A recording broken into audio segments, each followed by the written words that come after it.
Assalamu alaikum, dear students. I hope you all are doing good. So, we are discussing our chapter number 3, Climate and Us, in your subject of Social Studies.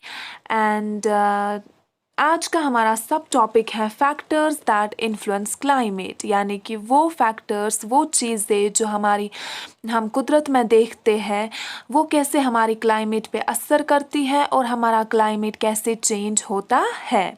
तो हमारा first factor है latitude and angle of the sun's rays. तो बच्चा, पूरी दुनिया में हमें क्या देखने को मिलता है? किसी जगह बहुत धूप होगी, कहीं पे मॉनसून बारिश वाला या क्लाउडी मौसम होगा, कहीं पे ठंड होगी, बर्फ़ हो रही होगी, जैसे कि इस टाइम हमारे कश्मीर में कोल्ड विंटर्स चल रहे हैं ना। तो अब हमें देखना है ऐसा क्यों होता है। बहुत सारी चीज़ों की वजह से होता है। तो आज का हमारा पहला रीज़न जो हमें पढ़ना है, that is latitude and angle of the sun's rays. तो जैसा कि हमें पता है, हमारी जो ज़मीन है ये क्या है, इन शेप स्फेरिकल, जैसा कि ऑरेंज होता है टॉप और बॉटम पे नहीं होता वो फ्लैट, वैसे ही हमारी ज़मीन है।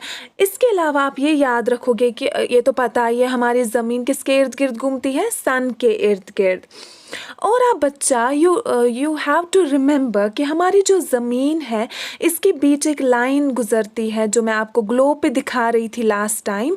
उसको हम बोलते हैं एक्सिस। ये एक इमेजिनरी लाइन होती है, ये सच में होती नहीं है, it's an imaginary line.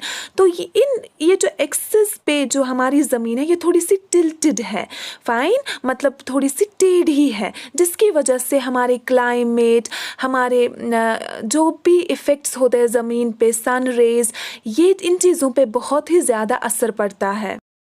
Okay, तो अब हम चलेंगे पॉइंट वाइज। पहली बात जो आप याद रखेंगे वो है कि हमारी जो सन की रेज आती है ज़मीन पे, वो हर जगह सेम नहीं पड़ती है। किसी जगह वो बिल्कुल डायरेक्टली पड़ती है और किसी जगह वो इनडायरेक्टली पड़ती है। इनडायरेक्टली यानी कि थोड़ी सी टेढ़ी मेढ़ी, और किसी जगह बिल्कुल डायरेक्टली पड़ती है। और जिस जगह सन की रेज डायरेक्टली पड़ती है उसको हम बोलते हैं इक्वेटर। इक्वेटर पे इसीलिए उस रीजन में बहुत ज़्यादा गर्मी होती है, और जिन जगहों पे इनडायरेक्टली पड़ती है उन जगहों पे उतनी धूप नहीं होती। उतनी धूप क्या, उन जगहों पे मेनली ठंड ही रहती है।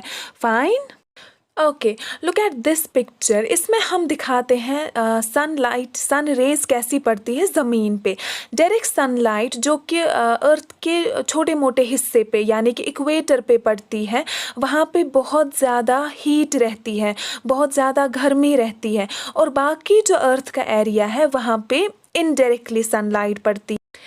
डायरेक्ट सनलाइट यानी कि वर्टिकल, सीधी रेज जो पड़ती है, स्ट्रेट रेज, और इनडायरेक्ट यानी कि स्लैंटेड जो कि थोड़ी सी टेढ़ी रेज पड़ती है ज़मीन पे। फाइन, सीधी रेज पड़ती है इक्वेटर के पास, रिमेंबर दिस, और टेढ़ी रेज पड़ती है बाकी एरियाज़ में। तो इसी बेसिस पे कि सन रेज कैसे ज़मीन पे पड़ती है, हम क्या करते हैं, हमारी जो ज़मीन है ये डिवाइडेड है 3 क्लाइमेटिक जोन्स में, जो कि रेड कलर से है ना मार्क इस पिक्चर में। Temperate zone, torrid zone, and what is the last, frigid zone, yes.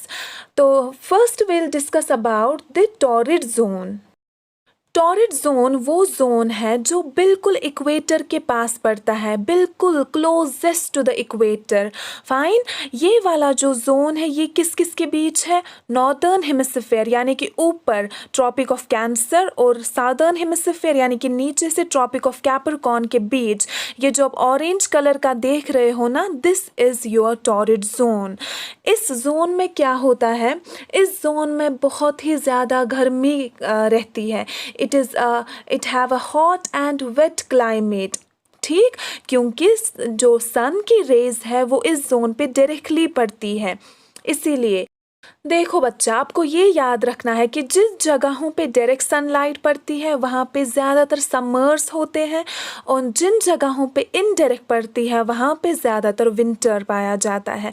लेकिन इक्वेटर पे हमेशा डायरेक्ट ही सनलाइट रहती है, यानी कि वहाँ पे कोई चेंज नहीं आती है, वहाँ पे कोई सीज़न वीज़न चेंज नहीं होता है, वहाँ पे हमेशा गर्मी का मौसम ही रहता है। ओके, ये आप याद रखेंगे इक्वेटर के बारे में। और इस रीजन के आसपास कौन सी कंट्रीज आती है? इंडोनेशिया है आपका, ब्राज़ील है, Kenya is there. Okay, so this is it for the day. Will continue tomorrow. Take care. अल्लाह हाफिज।